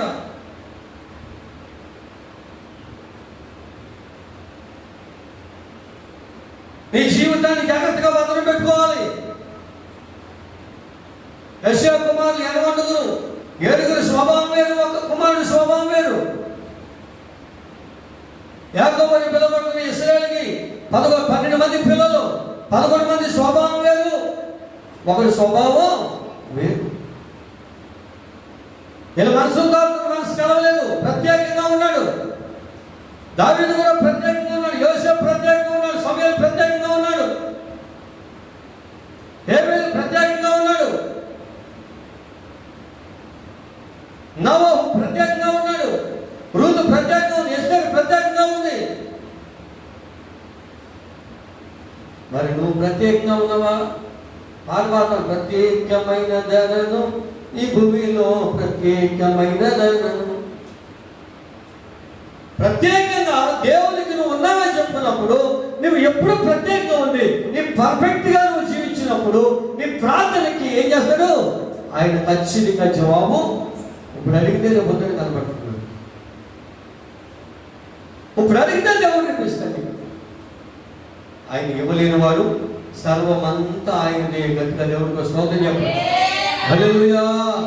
గట్టిగా ఒకసారి చేసి చపల పట్టుంది, గట్టిగా కొట్టాలి. హల్లెలూయా. మార్కు సువార్త 12వ అధ్యాయం మనం ఆలోచన చేసినప్పుడు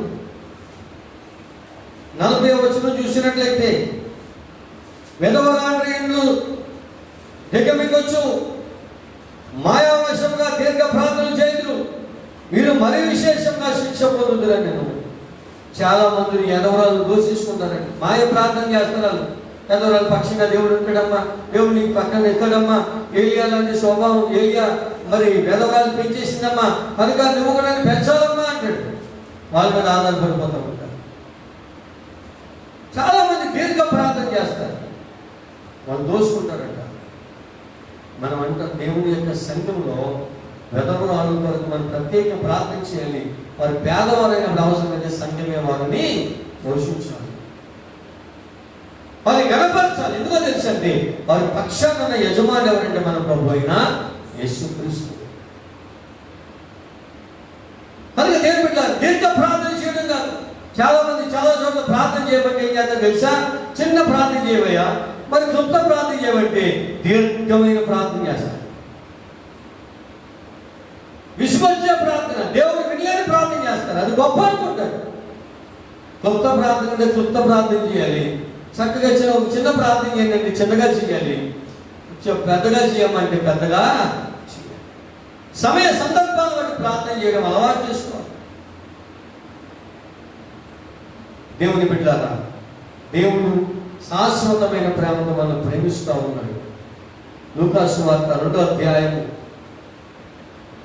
37 చూస్తే,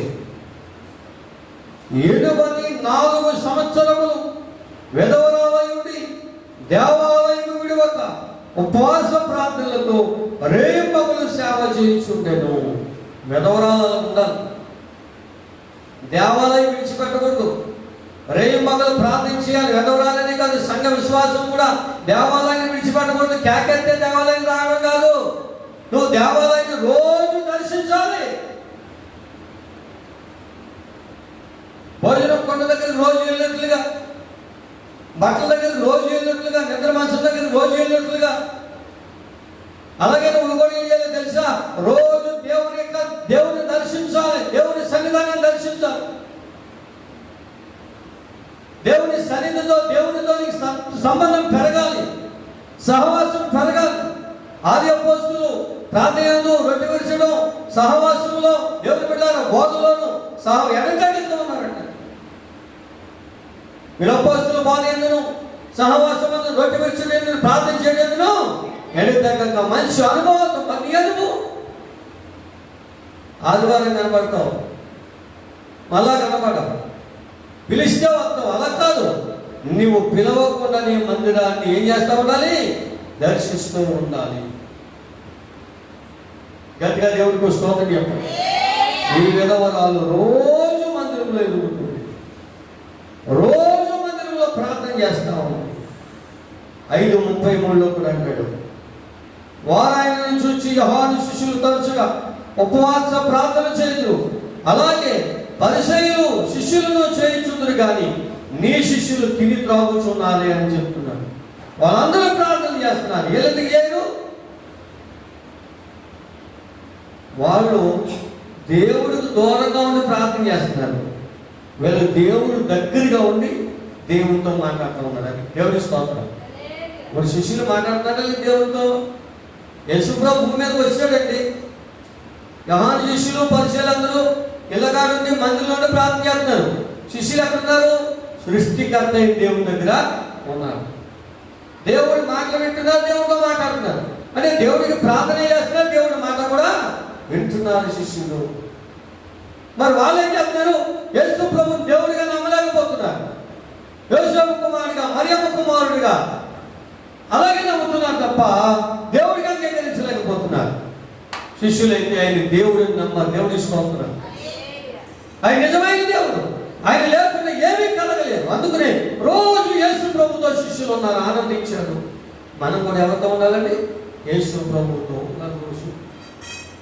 యేసు ప్రభుతో ముచ్చటించాలి, యేసు ప్రభుతో మాట్లాడాలి.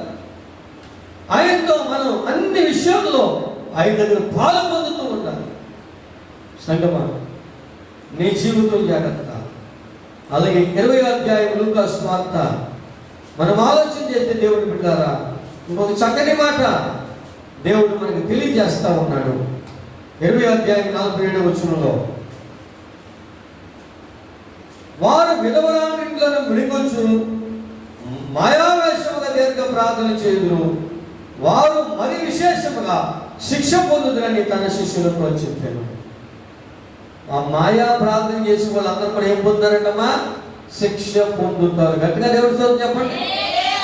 మాయ ప్రార్థన చేసిన వాళ్ళందరూ ఏం పొందారట? అబద్ధమైన ప్రార్థన చేసిన వాళ్ళు ఏం పొందారట? నోరు తెరువు.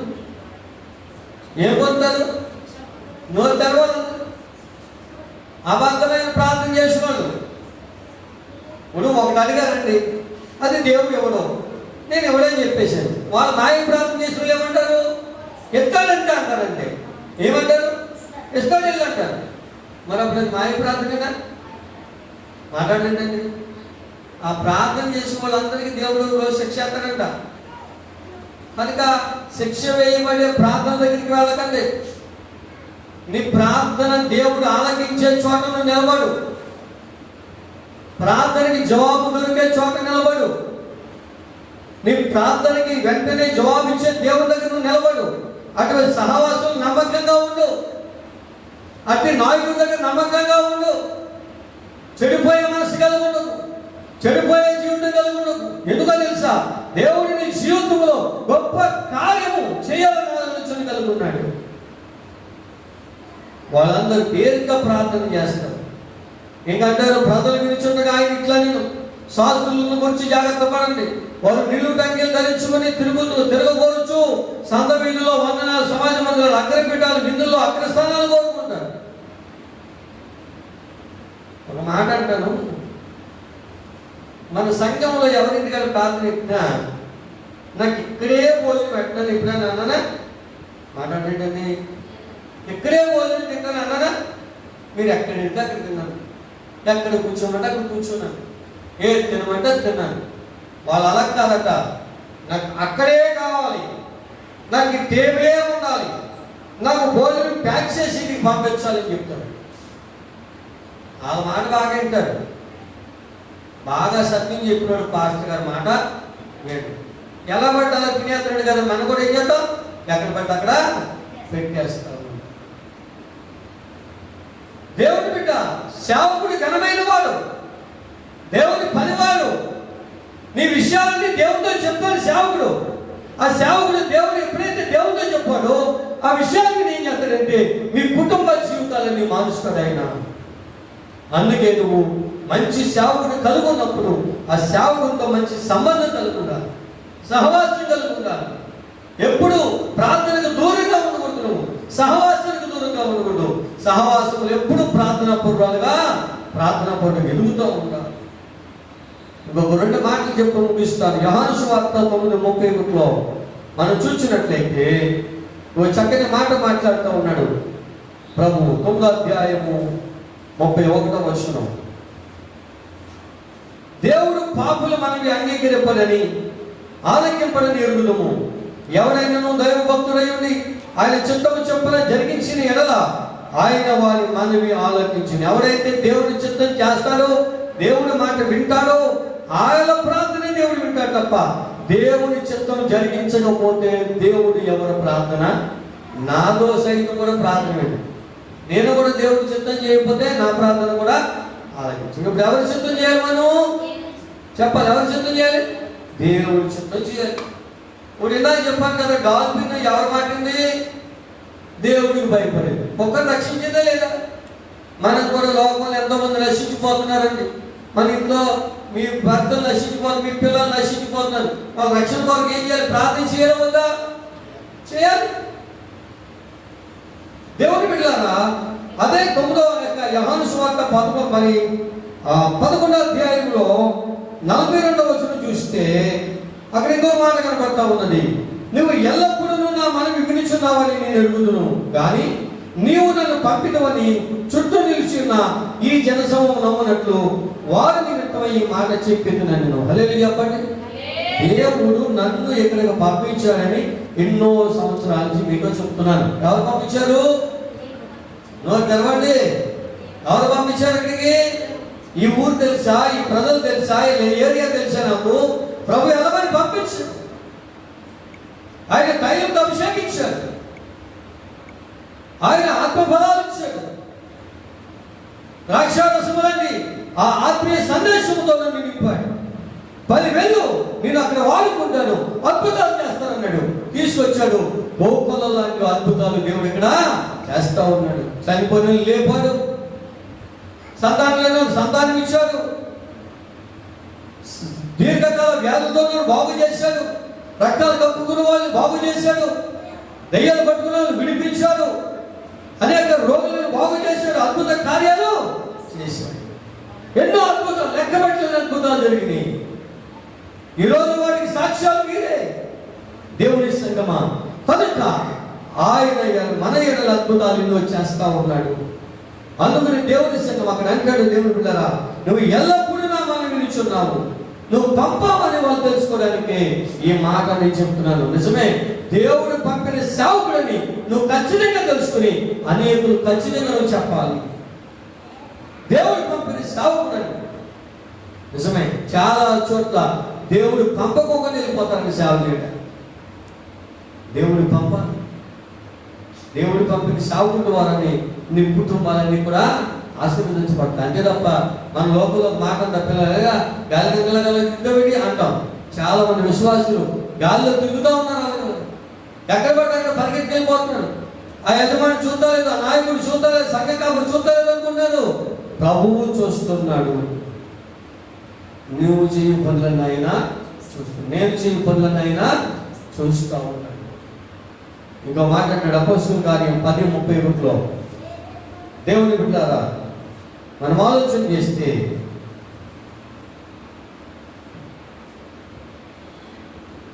కొర్నేలి నీ ప్రార్థన వినబడెను, నీ ధర్మ కార్యములు దేవుని సముఖమునందు జ్ఞాపకముగా ఉంచబడి ఉన్నవి కనుక నువ్వు యొప్పేకు వర్తమానం పంపి పేతురును మారుపేరు గల సీమోను పిలిపించుము. కొర్నేలి నీ ప్రార్థన విన్నాను, నీ ప్రార్థనకు జవాబిచ్చాను నేను, నీ ధర్మ కార్యాలు ఇచ్చిన కానుకలు నా దగ్గరకు వచ్చినాయి. అయితే నీకు ఒక పాస్టర్ గారు అవసరం, ఆయన పేతురు అని ఆయన ఉన్నాడు, ఆయన పిలిపించుకో. పిలవబడిన సేవకుడే సంఘానికి కావాలి తప్ప పిలుపు లేని వాళ్ళు కాదు. ఈరోజు నమ్మండి, మీరు ఏ సేవకుని బట్టి ఆ సేవకుని మీరు వాడుకోకూడదు. నమ్మకంగా యథార్థంగా ఉండాలి. సంఘాలారా మీరు గమనించాలి. ఇంకంటే దేవుని బిడ్డలారా, తిమోతి రాసిన పత్రిక మొదటి పత్రిక 2వ అధ్యాయము 1వ వచనం మనం ఆలోచన చేస్తే,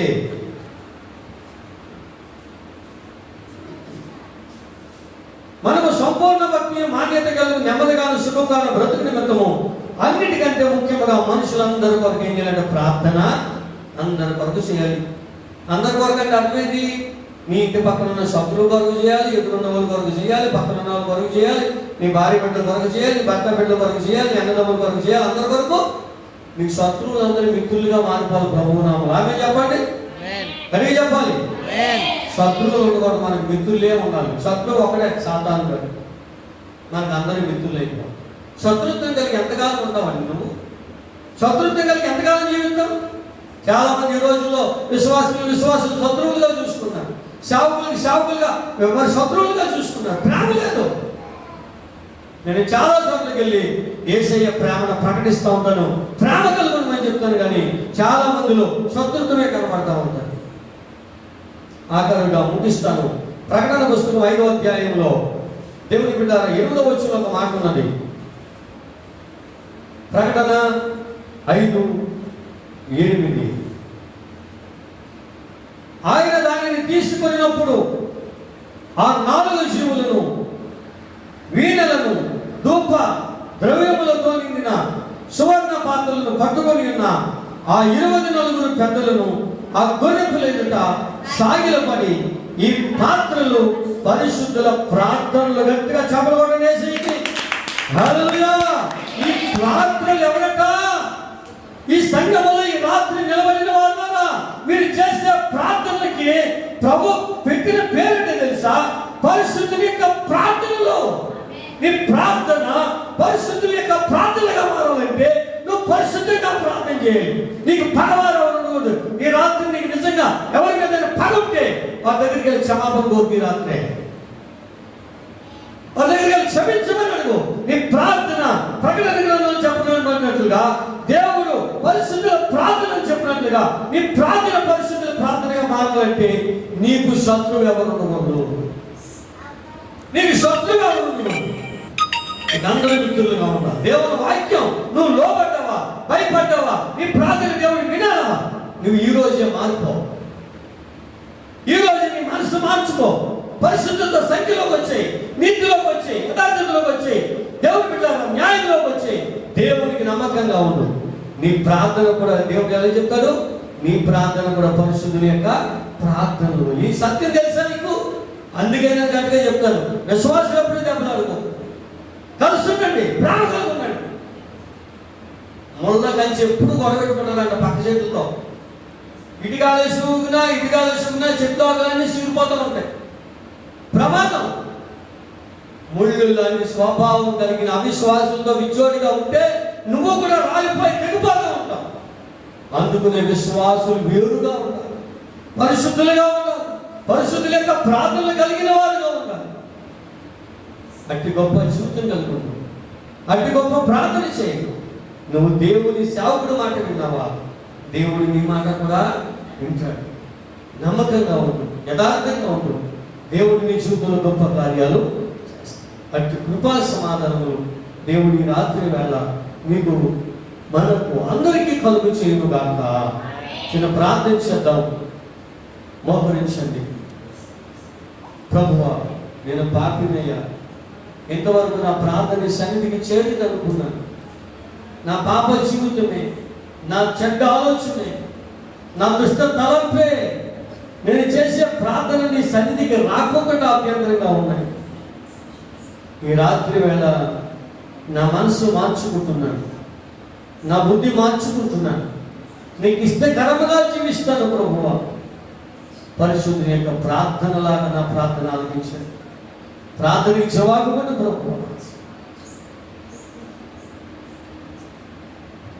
అషేరు గోత్రికురాలు పనియలు కుమార్తె అన్న ప్రార్థన విన్నట్లుగా, దావీదు ప్రార్థన విన్నట్లుగా, యోబు ప్రార్థన విన్నట్లుగా, శిష్యులు ప్రార్థన విన్నట్లుగా, కొర్నేలి ప్రార్థన విన్నట్లుగా ఇవి పరిశుద్ధమైన ప్రార్థనని సాక్ష్యం ఇచ్చినట్లుగా ఈ రాత్రి వేళ నా ప్రార్థన కూడా పరిశుద్ధంగా మార్చున్నాయా? నా ప్రార్థనకి జవాబు ఇవ్వండియా, నా ప్రార్థనకి జవాబు ఇవ్వండియా. నా బ్రతుకు మార్చున్నాయని రాత్రి నా బ్రతుకు మార్చు ప్రభువా. ప్రార్థన చేయి, ప్రార్థన చేయి, ప్రార్థన చేయి. పరిశుద్ధుడా నీ దివ్య యోచనలే నాకు ఎంతో ఉత్తమము. పరిశుద్ధుల సహవాసమే నాకు క్షేమాధారము.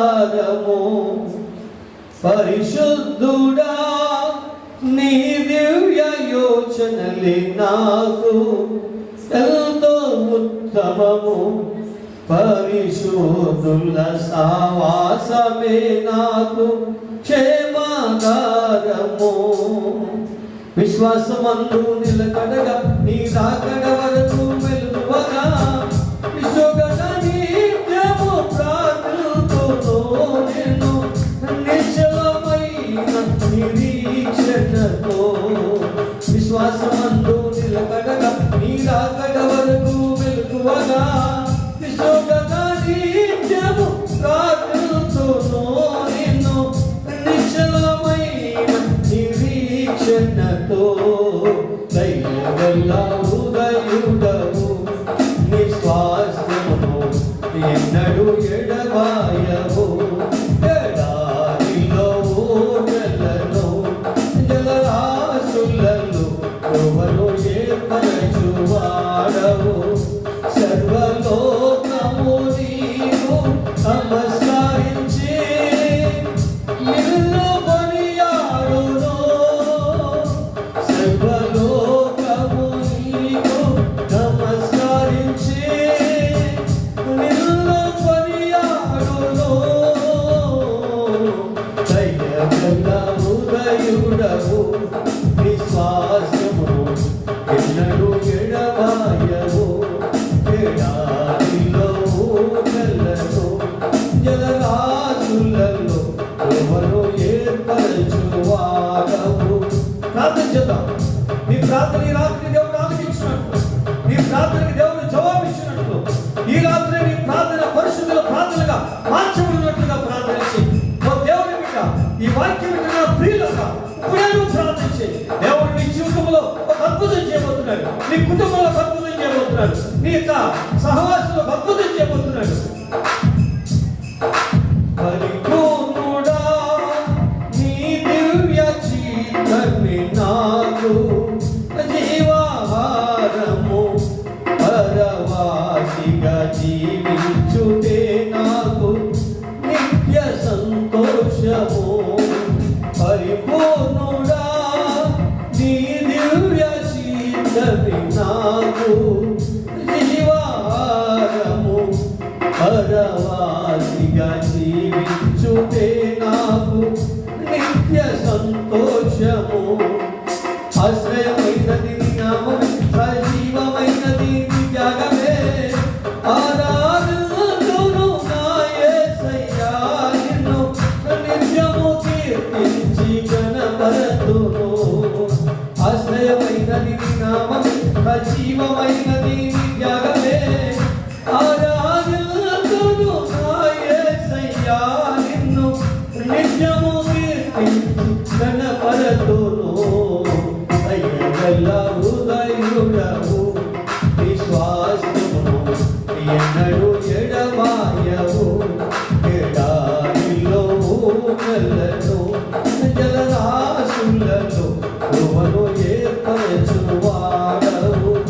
సర్వలోకము నీవు నమస్కరించి నిన్ను కొనియాడును. సర్వలోకము నీవు నమస్కరించి నిన్ను కొనియాడును. దయగల హృదయుడవు విశ్వాసమును ఎన్నడు ఎడబాయవు. ఎడారిలో ఊటలను జలరాశులలో